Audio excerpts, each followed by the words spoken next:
초대교회는 오순절 성령 강림 사건 이후에 핍박과 박해 속에서도 계속 성장하였습니다. 그 이해로 사도행전 2장에는 3,000명이 단번에 회심한 일들이 기록되었고, 또 사도행전 4장에는 5,000명이 한자리에서 회심하는 일도 있었습니다. 하지만 한 가지 숨겨진 문제가 있었는데 바로 교회 내부에 있는 갈등이었습니다. 외부적인 문제는 오히려 내부적으로 결속하게 하는 그런 긍정적인 효과도 기대할 수 있습니다. 하지만 내부적인 문제는 밖에서 아무 문제가 없다 하더라도 그 공동체 전체를 무너뜨리는 그런 심각한 위험 요소가 될 수 있습니다. 그래서 초대교회는 이제 큰 시험에 직면해 있습니다. 이를 계기로 더 단단한 사랑의 공동체로 성장하든지 아니면 이쯤에서 완전히 무너질 수도 있었습니다. 도대체 어떤 문제 때문에 그러한지 1절 말씀에서 우리 함께 보기 원합니다. 1절 말씀 같이 읽어보겠습니다. 그때에 제자가 더 많아졌는데 헬라파 유대인들이 자기의 과부들이 매일의 구제에 빠짐으로 히브리파 사람을 원망하니, 이로 보건대 초대교회는 두 무리의 구성원이 있었음을 알 수 있습니다. 하나는 헬라파 유대인들이고 또 하나는 히브리파 유대인들입니다. 이들이 다 같은 유대인이라는 것은 하나님의 율법을 지키고 또 하나님의 은혜와 구원을 사모하는 데에는 같은 사람들이라는 것입니다. 그런데 차이가 있는 것은 헬라파이냐 아니면 히브리파냐 하는 것이죠. 히브리파 유대인들은 말 그대로 히브리어를 쓰고 또 이스라엘의 전통적인 민족적 정체성을 그대로 가진 사람들을 말합니다. 그리고 헬라파 유대인들은 비록 유대인이긴 하지만 헬라어를 쓰고 그리고 로마 제국을 필두로 하는 이 헬라 문화권에 더 익숙한 사람들을 말합니다. 이들이 같은 유대인이고 같은 신앙을 가졌지만 각자에게 익숙한 문화적 배경이 다르다는 것입니다. 이유는 이스라엘의 독특한 역사 때문입니다. 그들이 원래 한 민족이고 한 나라였지만 어느 날 나라가 남북으로 쪼개졌습니다. 북쪽 나라가 먼저 멸망했습니다. 남쪽 나라도 바벨론 제국에게 침략을 받아서 백성들이 죽임당하고 포로로 끌려갔습니다. 많은 세월이 지나서 백성들이 다시 예루살렘으로 자기 고향으로 돌아오긴 돌아왔지만 다 돌아오지 못했습니다. 제국 변방에 흩어진 또 남겨진 유대인들이 존재했습니다. 시대가 계속 흘러서 그들이 유대인으로서의 신앙적 정체성은 여전히 지키고 있었지만, 그러나 문화적 속성은 그들이 살고 있는 그 나라, 그 지방의 색깔을 자연스럽게 띠게 되었습니다. 이렇게 이스라엘 땅 밖으로 흩어진 유대인들을 디아스포라 유대인이라고 부릅니다. 그래서 오늘 말씀에 언급하는 히브리파 유대인들은 이스라엘 땅 안에서 나고 자란 유대인들을 말합니다. 그리고 헬라파 유대인들은 디아스포라 유대인으로서 이스라엘 땅 밖에서 나고 자란 유대인들이죠.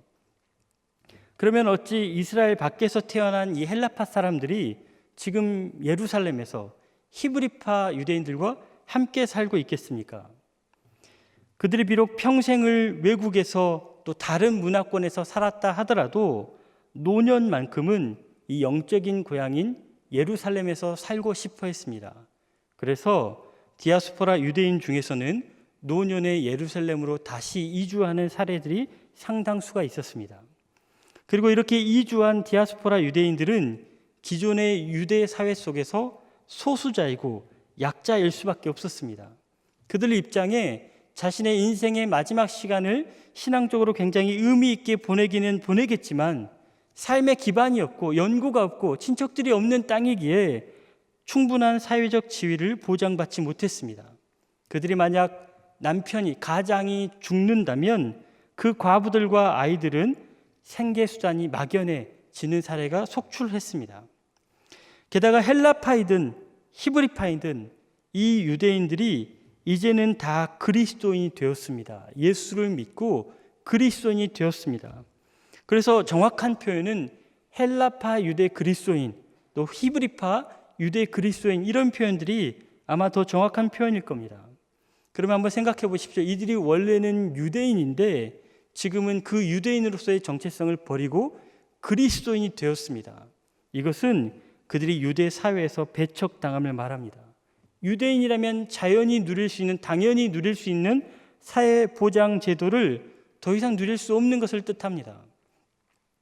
그래서 당시 유대 사회에는 유대인에 비해서 그리스도인은 소수자이고 약자입니다. 또 유대인 중에서도 히브리파가 다수이고 주류였고 헬라파는 비주류였습니다. 그러니 그리스도인이자 헬라파인 사람들은 어떻겠습니까? 약자 중에서도 절대 약자인 겁니다.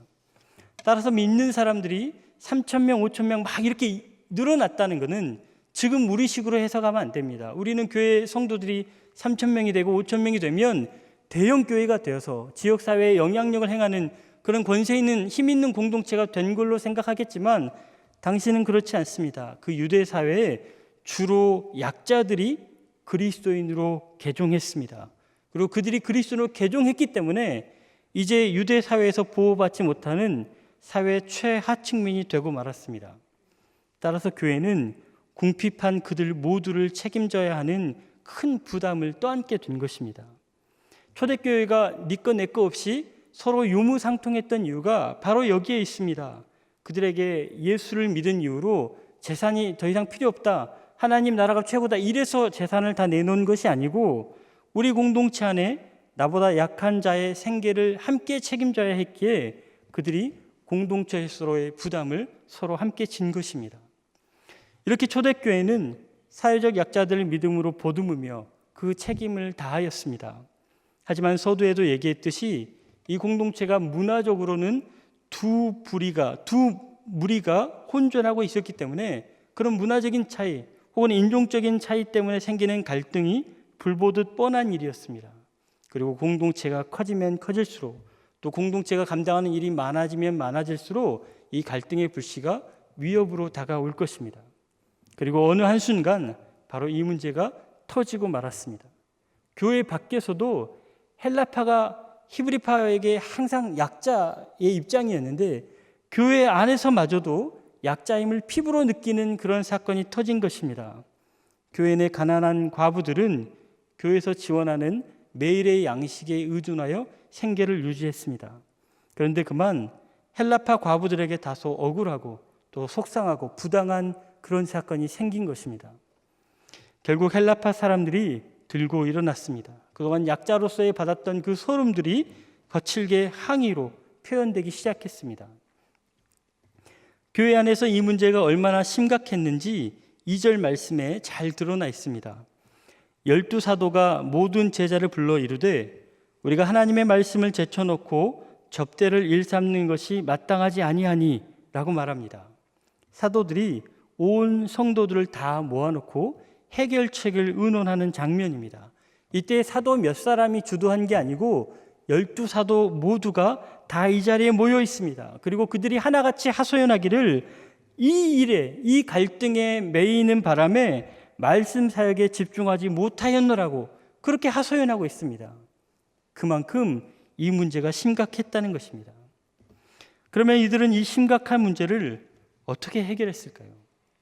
사도들은 이 민감한 문제를 전담할 사람을 따로 세우자고 제안합니다. 그러면서 성령과 지혜가 충만하여 칭찬받는 사람을 기준으로 제시하고 성도들이 동의하고 7명의 훌륭한 일꾼들이 세워졌습니다. 사도들이 그들에게 안수하고 교회 공동체 안에 가장 민감한 이 문제를 다룰 수 있는 전권을 주고 위임하였습니다. 그리고 교회는 모든 갈등을 해피엔딩으로 마무리합니다. 그 장면이 7절 말씀인데 우리 함께 읽어보겠습니다.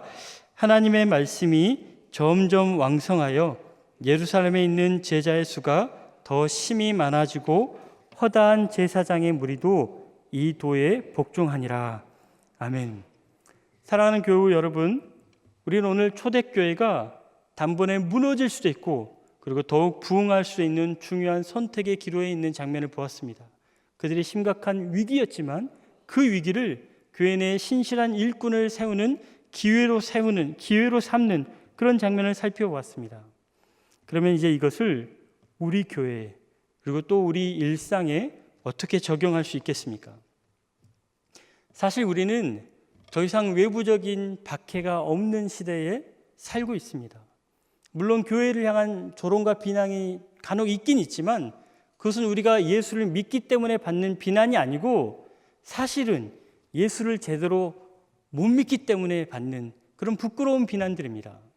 그래서 우리는 더 이상 초대교회 성도들처럼 박해받는다 말할 수 없습니다. 우리가 예수를 믿기 때문에 이 사회에서 소수자이고 예수 믿는 바람에 이 사회에서 내가 약자가 되었나라고 그렇게 하소연할 수 없습니다. 만약 이 시대에 우리 교회 공동체가 무너진다면 그것은 분명히 우리 내부적인 문제이기 때문일 것입니다. 우리 안에도 갈등이 있고 다툼이 있고 반목이 항상 있었지 않습니까? 교회 공동체 안에는 그럴 수밖에 없는 환경이 이미 다 조성되어 있습니다. 이 안에는 젊은이들도 있고 또 나이 드신 어르신들이 있습니다. 세대 차이가 존재합니다. 남성이 있고 여성이 있고 성 차이가 있습니다. 가난한 자와 부유한 자가 함께 예배하고 함께 식탁에 또 함께 사역을 합니다. 목회자와 성도 간에 서로 다 이해하지 못하는 그런 영역들이 있습니다. 이런 여러 갈등 속에서 여러분 우리가 초대교회를 통하여 배워야 할 것이 무엇이겠습니까? 오늘 말씀을 근거로 두 가지를 나누고자 합니다. 첫 번째는 문제와 갈등을 해결하려는 이 노력들이 결코 기도와 말씀을 제쳐두게 해서는 안 된다는 것입니다. 우리가 가장 쉽게 하는 실수가 바로 이런 것입니다. 어려운 문제일수록, 민감한 문제일수록 우리는 하나님께 나아가기보다 우리의 지혜, 우리의 경험, 또 우리의 사고에 의지합니다. 최선을 다하고 충성을 다한다는 것이 자칫 기도와 말씀을 소외시킬 수 있습니다. 이렇게 해서는 결코 갈등이 해결되지도 않을 뿐더러 혹여나 해결된다 한다면 그것은 갈등이 있을 때보다 더 나쁜 경우입니다. 여러분, 만약 우리가 기도와 말씀 없이 어떤 열매를 얻었다고 생각해 봅시다. 기도하지 않고 말씀 보지 않았음에도 불구하고 풍성한 성과를 내었다고 생각해 보십시오. 그러면 그 다음에 우리 안에 어떤 어려운 문제가 생길 때, 민감한 문제가 생겼을 때 그 사람은 기도하고 하나님 말씀에 의지하겠습니까?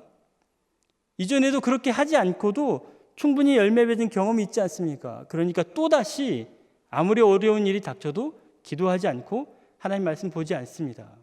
그리고 결국에 그는 하나님을 떠난 사람이 되고 말 것입니다. 하나님을 떠났지만 그저 종교인으로만 남는 것이죠.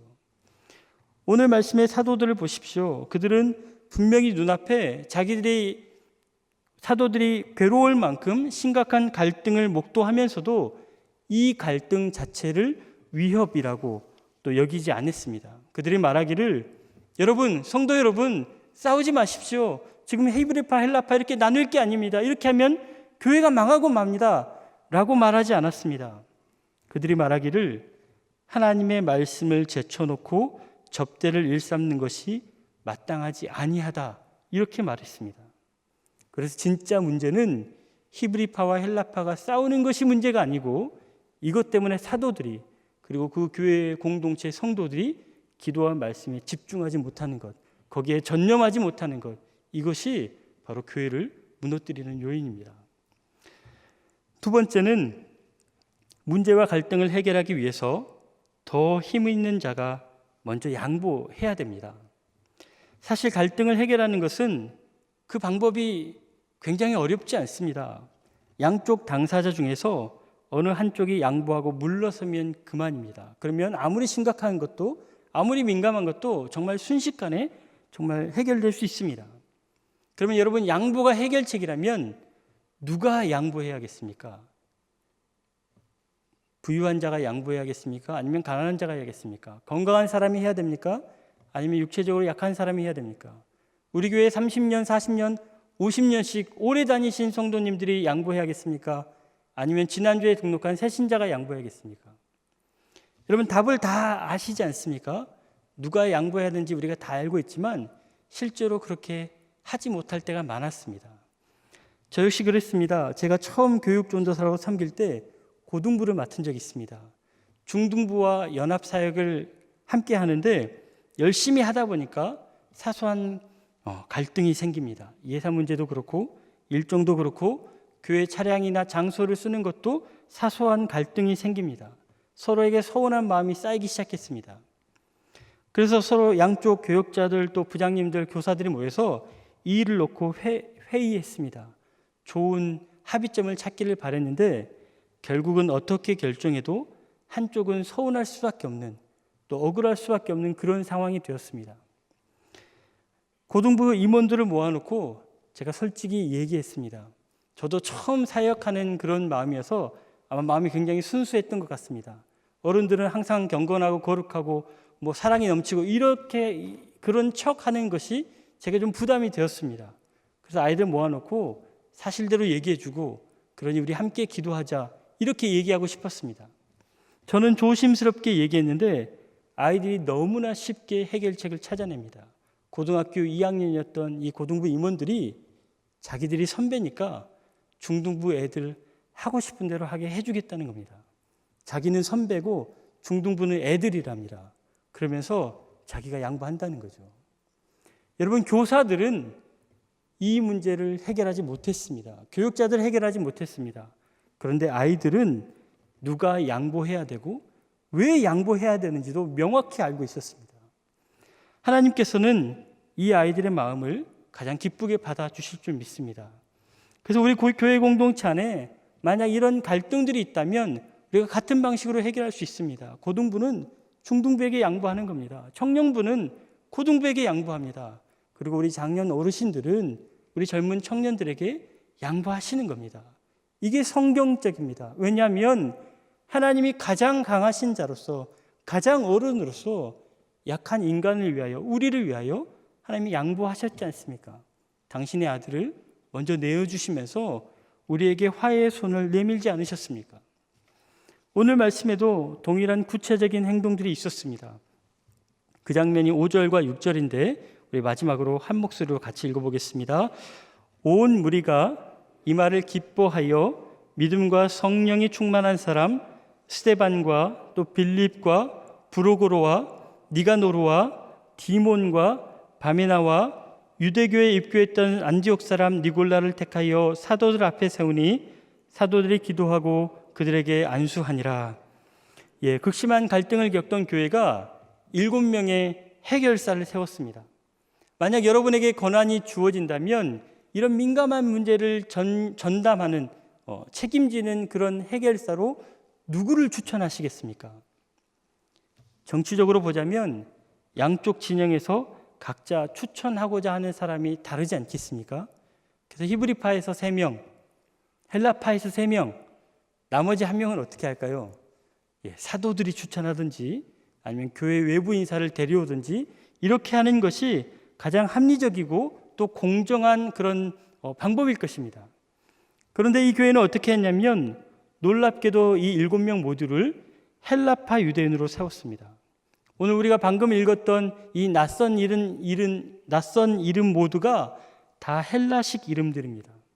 심지어 마지막 한 사람은 정통 유대인도 아닌 이방인 출신입니다. 이런 사람들에게 히브리파 유대인들이 자신들의 기득권을 다 양보합니다. 약자이고 소수자인 헬라파 유대인들에게 구제 사역의 전권을 다 허락해 주었습니다. 그리고 그 결과 엄청난 일이 일어나기 시작합니다. 교회는 더욱 왕성하여 예루살렘의 제자의 수가 더 심히 많아졌다 합니다. 허다한 제사장의 무리까지 복음의 은혜를 경험하게 되었답니다. 여러분, 이것이 양보하는 일에서부터 시작되었다는 겁니다. 사랑하는 여러분, 우리 삶에는 항상 갈등이 있습니다. 이 갈등이 우리 일터에서 또 우리 가정에서 우리 교회 공동체 안에서 우리를 무너뜨리고 넘어뜨리려고 합니다. 여러분, 이때에 어떻게 반응하시겠습니까? 오늘 초대교회 모범을 따라서 갈등 자체에 집중하지 마시고 하나님의 말씀과 하나님 앞에 엎드려 기도하는 일에 더욱 전념하십시오. 혹여 갈등 자체에 조금 관심 가지려 하신다면, 굳이 갈등에 관심 갖는다면 내가 어떻게 양보할지를 더 치열하게 고민하십시오. 바로 그럴 때에 하나님께서 우리의 가정과 일터와 교회를 더 아름다운 일에 사용해 주실 줄 믿습니다. 기도하겠습니다. 아버지 하나님, 우리를 하나님의 자녀로 불러주심에 진심으로 감사드립니다. 또 우리를 부르시되 홀로 부르지 아니하시고 함께 예배할 수 있는 우리 교회 공동체로 불러주심에 진심으로 감사합니다. 이 공동체가 우리에게 주신 하나님의 가장 큰 선물임을 고백하오니 이제는 이 안에서 더 사랑하게 하옵소서. 우리의 감정과 결단으로 할 수 없사오니 하나님 은혜로 하나님 사랑에 힘있게 하시고 나보다 남을 더 낫게 하시며 남을 위하여 나의 것을 양보할 수 있는 성숙한 제자 되게 하여 주옵소서. 예수 그리스도 이름으로 기도드리옵나이다. 아멘.